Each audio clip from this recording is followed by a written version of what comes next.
Assalamualaikum warahmatullahi wabarakatuh. Salam jumpa lagi saudara-saudara. Kali ini video saya akan membahas masalah begitu mudahnya kita mengajukan resign ketika kita sudah masuk dalam satu perusahaan.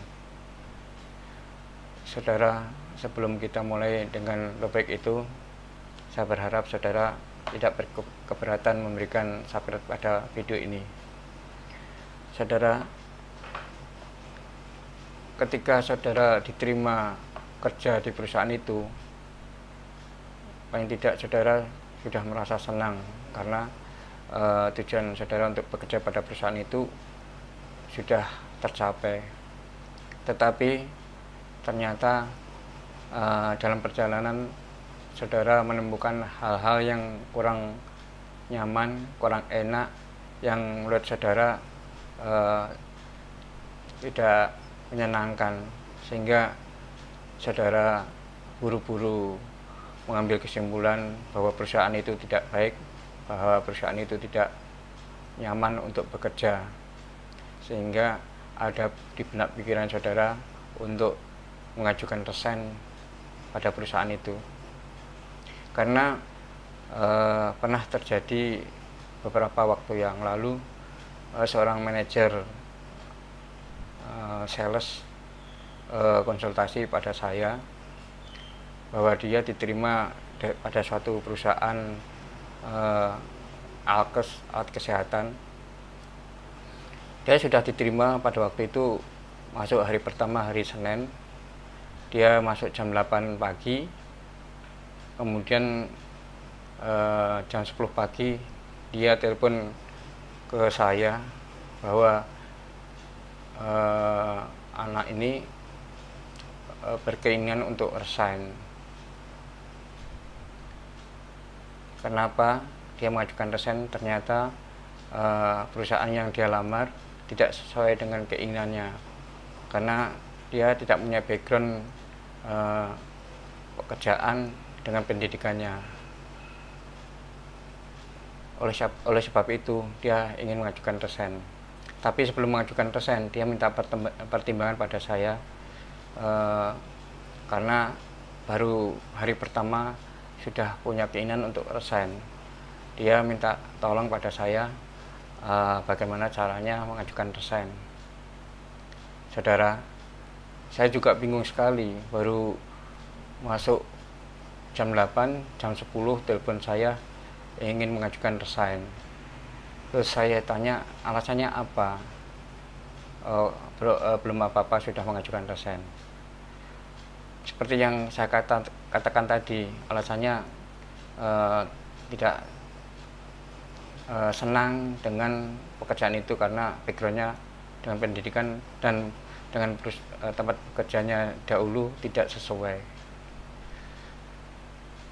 Kemudian saya sampaikan untuk bersabar dulu dalam bekerja di perusahaan itu. Tapi kayak sepertinya orang ini ingin resign gitu. Jam 12 siang anak ini ketemu sama direkturnya, seorang ibu-ibu. Dia mengajukan resign. Dia dinasihati sama ibu direktur ini bahwa ibu direktur ini seorang dokter hewan, tapi bisa mencapai direktur pada perusahaan alkes yang bukan bidangnya, tapi bisa sukses. Kenapa anak ini yang bukan bidangnya tetapi belum apa-apa sudah mengajukan resign? Tapi nampaknya orang ini tetap ingin resign. Itu informasi yang disampaikan pada saya. Jam 1 siang anak ini memberitahu pada saya lewat telepon lagi bahwa mau menyetujui resign si anak ini. Akhirnya setelah persetujuan resign itu, dia memberitahu pada saya bahwa dia senang sekali bahwa resignnya setelah disetujui. Jadi mulai besok dia tidak akan bekerja di perusahaan itu. Bayangin saudara, masuk jam 8 pagi, jam 10 pengen resign, jam 1 udah menghubungi direktur minta resign. Kemudian jam 5 sore sudah jam 4 sore sudah disetujui resign itu oleh direktur. Besoknya saudara, jam 7 pagi tiba-tiba anak ini telepon saya bahwa dia hari ini sudah bekerja di tempat lain. Saya juga heran saudara, baru kemarin beberapa jam yang lalu mengajukan resign, besoknya sudah bekerja di perusahaan lain. Saya tanya, Mas diterima kerja di mana? Saya diterima kerja di startup. Saya nggak tahu startup apa, tapi yang jelas dia bekerja di situ. Yang saya herankan, dia yakin sekali dengan perusahaan yang dia masukin di startup itu. Dia belum tahu langkah selanjutnya. Ternyata saudara, di startup itu di situ ada temannya bekerja. Mungkin pemacu dia resign adalah temannya bekerja. Itu salah satu contoh begitu mudahnya mengajukan resign yang disampaikan pada saya. Ada contoh lagi klien saya yang dia follower di saya di LinkedIn. Dia sering konsultasi tentang CV, bagaimana membuat CV ke saya. Saya ajarin dari tidak bisa membuat CV sampai bisa membuat CV, dari CV yang konvensional sampai CV yang ATS, sampai CV-nya itu pernah dicek di Google, nilai rate-nya tuh tinggi sekali. Karena katanya si anak ini atas pertolongan saya, bimbingan dalam membuat CV. Dia bercerita dengan perbaikan CV yang saya ajari itu, dalam 2 minggu dia bisa mendapatkan puluhan panggilan kerja dari perusahaan. Begitu semangatnya dia melamar pekerjaan, sehingga beberapa diterima.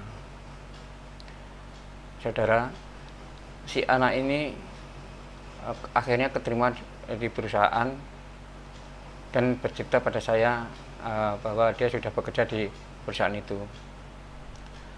Di lain waktu, mungkin sekitar 2 atau 3 bulan kemudian, dia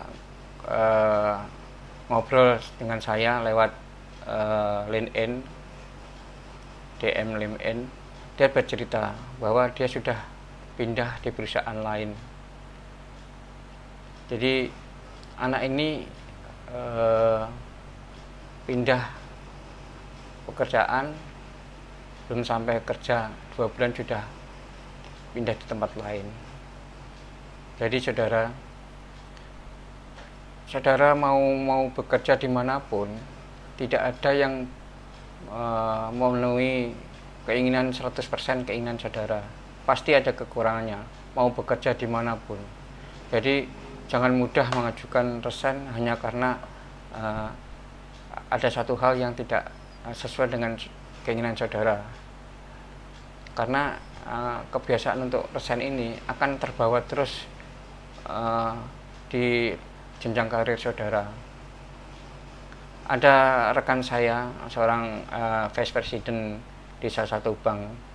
Dia punya keponakan bekerja, dalam 1 tahun dia bisa pindah kerja sampai 4 kali. Si tantenya itu heran, sempat menasihati keponakannya itu, kenapa dalam 1 tahun bisa pindah kerja sampai 4 kali. Padahal dia pindah kerja 12 tahun baru punya keinginan untuk pindah kerja. Tapi ponakan ini baru beberapa bulan sudah pindah kerja. Jadi saudara, yang boleh saya sampaikan, tidak ada suatu pekerjaan di dunia ini, di perusahaan dimanapun, yang bisa memuaskan saudara secara keseluruhan. Pasti ada kekurangan, pasti ada yang kurang mengenakan. Tentu saudara harus bisa bersabar dalam bekerja pada suatu perusahaan. Kalau saudara sering pindah-pindah perusahaan, sering resign, Anda akan kesulitan dalam mencapai jenjang karir itu. Saudara, mungkin itu yang bisa saya sampaikan. Semoga saudara bisa mencapai jenjang karir yang lancar. Sebelum mengakhiri video ini, saya berharap saudara memberikan subscribe pada video ini. Assalamualaikum warahmatullahi wabarakatuh.